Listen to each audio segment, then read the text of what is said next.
The gunman who killed 8 people before he was fatally shot by a police officer at a Dallas-area mall on Saturday was wearing a tactical vest with a patch that read RWDS, an acronym which stands for Right-Wing Death Squad, a phrase that has been embraced in recent years by far-right extremists. Law enforcement officials are exploring whether the shooter, identified as 33-year-old Mauricio Garcia, had expressed an interest in white supremacist ideology and neo-Nazi views as they look for a motive for the attack. Here's everything we know about the phrase and investigation, culled from our original reporting and trusted partners, including the Associated Press, NBC News and Fort Worth Star-Telegram. According to the AP, the term right-wing death squad originated in the 1970s and was used to describe Central and South American paramilitary groups who supported right-wing governments and dictatorships and opposed perceived enemies on the left. Oren Siegel, vice president of the Anti-Defamation League's Center on Extremism, told the news service that RWDS re-emerged in the 2010s among some right-wing groups, who used it on stickers, patches, and in online forums. It essentially became a phrase that was co-opted to demonstrate opposition to the left more broadly by right-wing extremists, Siegel said.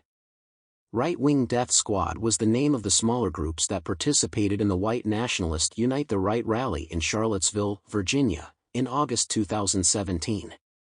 According to Heidi Beirich, co-founder of the Global Project Against Hate and Extremism, the Proud Boys, a neo-fascist group of self-described Western chauvinists, are largely responsible for popularizing the use of RWDS among the far-right.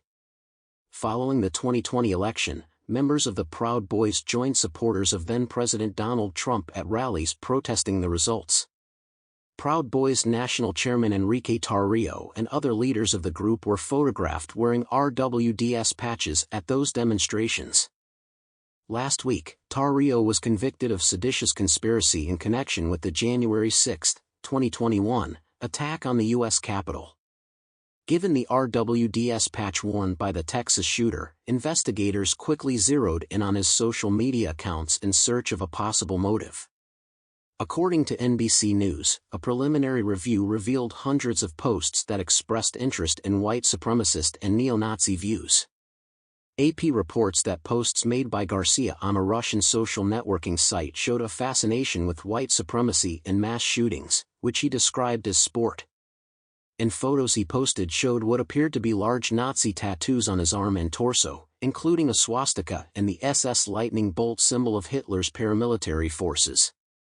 Other online activity suggests the 33-year-old had researched when the shopping center, located in one of the Dallas area's most diverse suburbs, would be the busiest. The big question that we're dealing with right now is, what's his motive? Why did he do this? Hank Sibley, regional director of the Texas Department of Public Safety, said at a press conference Tuesday. "We don't know, that's what the investigation is trying to find out. We do know that he had neo-Nazi ideation. He had patches, he had tattoos, even his signature, verified that."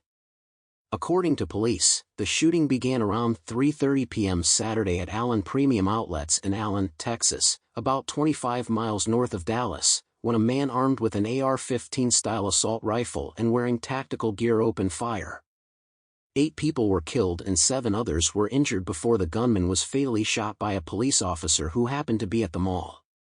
Among those killed were Christian Lacour, a 20-year-old security guard, Aishwarya Thadakanda, a 27-year-old Indian engineer, and 3 members of a Korean-American family, Cho Kyu-song, 37, Kang Shin-young, 35, and their 3-year-old son.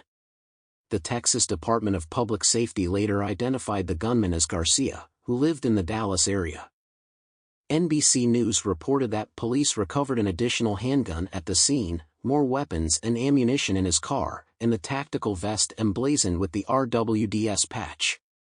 "Nobody is going to accidentally have a right-wing death squad patch," American University professor Cynthia Miller-Idris, director of the school's Polarization and Extremism Research and Innovation Lab, told the AP. But extremists who adopt these terms and symbols often don't fully understand their origins, Miller-Idris said. Because of this whole meme culture, and generally the way that iconography is used to signal encoded speech or messages, they don't always know exactly, she said.